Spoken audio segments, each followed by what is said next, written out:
Are the Dodgers and their fans behaving like jerks? And if we are, should we? Quarterback at UCLA might not be the slam dunk spot for Joey Aguilar, and reports are surfacing that the Clippers have interest in Ben Simmons. Why?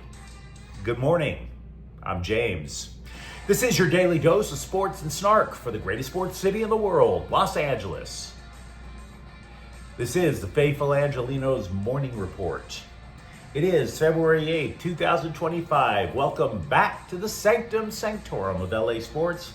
We added a new subscriber to the Angeleno Familia yesterday. Thank you for getting in on the ground floor. We're going to do our best to keep you informed. And if you like being in the know about LA sports, well, clickety-clack the like button. Clickety-clack the subscribe button. There's a notification bell. Hit that. It'll let you know when we drop new content. Sharing is caring. Let people know we exist. And by all means, comment. Now, before we go through the news and notes, look at the scoreboard. 7th ranked Purdue 90, USC 72. USC didn't have a chance in hell. Purdue exposed two problems. One, the Trojans' rapid summer rebuild didn't include a center, so they got killed on the boards. And secondly, Desmond Clark was out due to injury. USC went into the week with this really slim chance of qualifying for the NCAA tournament. I think it's safe to say that's been snuffed out. Wesley Yates scored 30 points. Kings 5, Dallas 4 in a shootout. Kevin Fiala scored again. Very exciting game over at Crypto.com Arena. Meanwhile, today, Indiana is at the Lakers at 1. This will not be the debut game for Luka Doncic, according to the latest reports. Mark Williams, though, might play. Utah's at the Clippers at 7:30. Penn State's at UCLA at 1 o'clock. And let's get to the news. Quick Dodger note, I'm somewhat skeptical this is going to happen, but a scribe for MLB.com who covers the Cardinals claims that St. Louis has reached out to the Dodgers to gauge interest in third baseman Nolan Arenado. The scribe claims a problem is how much of $64 million that Arenado is owed on the remainder of his contract, how much of that are the Cardinals going to pay? The scribe added that there were already trade talks in January that broke off. St. Louis refused to pay as much as $20 million toward the balance of Arenado's contract.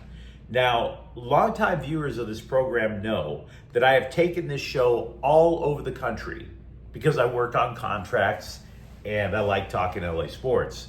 I spent 9 months in Saint Loser misery. So the more bad things that happen to them, the better.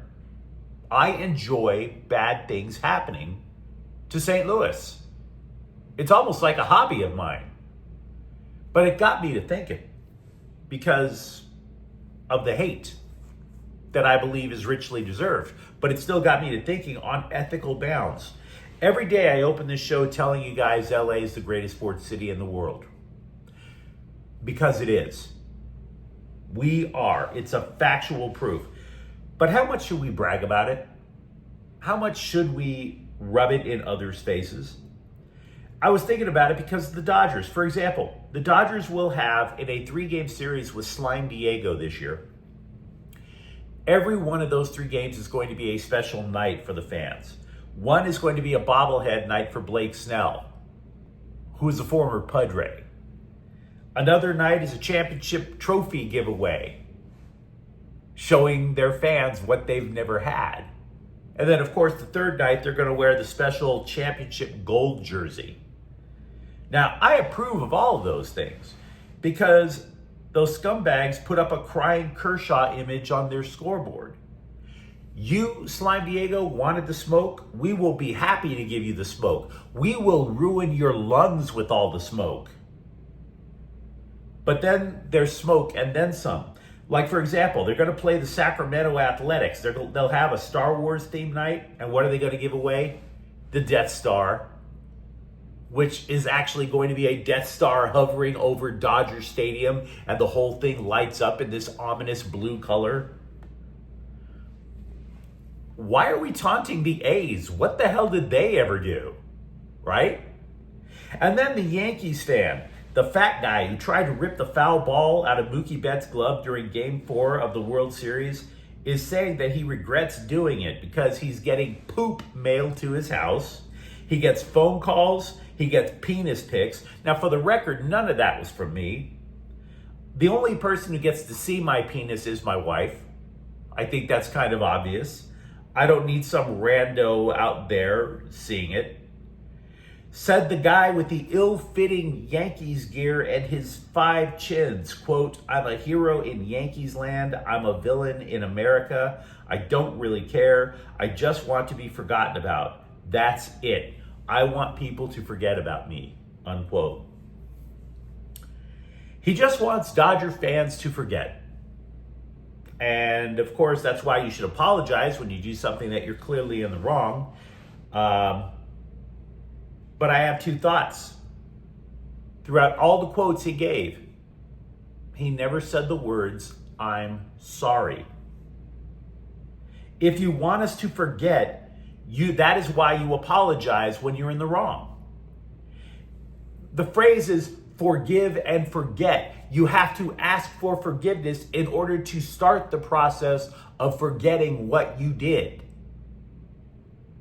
You can't just say, "I'm a hero in Yankees land. Everybody else needs to forget about me." That's not the way the game is played. It's forgive and forget. It's not everybody thinks I'm a hero and the rest of you stop. Right? But I will say this. There's a significantly more effective way to have people forget about you. Lose the weight. Lose the weight. Look, specifically, lose 4 of the extra chins that you have and buy clothes that fit. No Dodger fan is going to say, "Hey, ain't you the fat guy who was punching on Mookie Betts?" if you are no longer looking like the morbidly obese slob that was punching on Mookie Betts. I'm just here to help. And those 2 points, though, bring me back to the original question.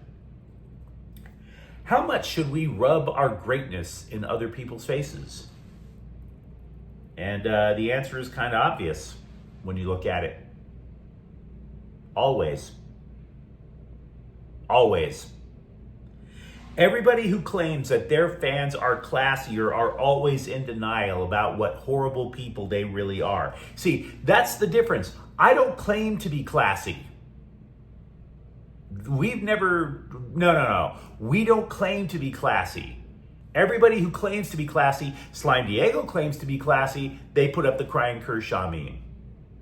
Slime Diego claims to be classy, I see them getting into fights with Dodger fans as well, right? So I don't claim to be classy. My teams just win a lot, and that makes me extremely happy. I don't add hypocrisy by claiming moral superiority. Los Angeles is truly the greatest sports city in the world. Deal with it. And that's the memo. The following is not my take, but it is an interesting one. When UCLA landed quarterback Joey Aguilar from Appalachian State, it seemed to be a fait accompli. The starting job was his. He was the only guy on the roster with any time on the field. He also has his favorite receiver from Appalachian State transferring west. Caden Robinson is coming to UCLA as well. Aguilar threw for more than 3,000 yards in each of the 2 years that he spent in the land of hillbilly elegy. So he should start, right? Maybe not. It's not really a slam dunk. 24/7 Sports suggests that freshman quarterback Robert McDaniel has a legit shot. Consider this. New Bruins offensive coordinator Tino Sunseri recruited McDaniel while he was coaching at Indiana. In other words, the coordinator got his guy. If his guy can pick up the offense fast enough, there might be a fight for that job. With the NBA trade deadline in the rearview mirror, now a secondary market for NBA teams to add players comes up, the buyout market. Simply put, some players get traded because they have expiring contracts. Say you trade for a player. You don't want that guy. You'd rather dunk your face in sulfuric acid than to see him ever wear your uniform. But you still trade for him. because you want the expiring contract.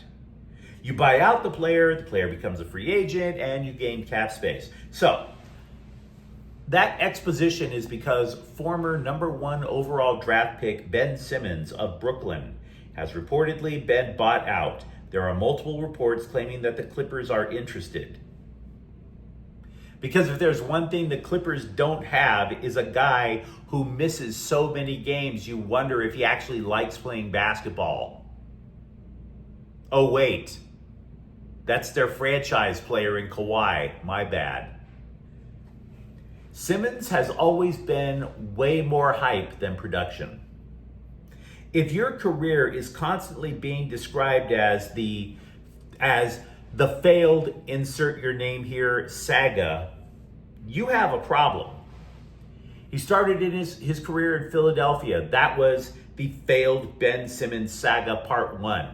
He gets sent over to Brooklyn. That sequel bombed. That was Ben Simmons and the Temple of Doom.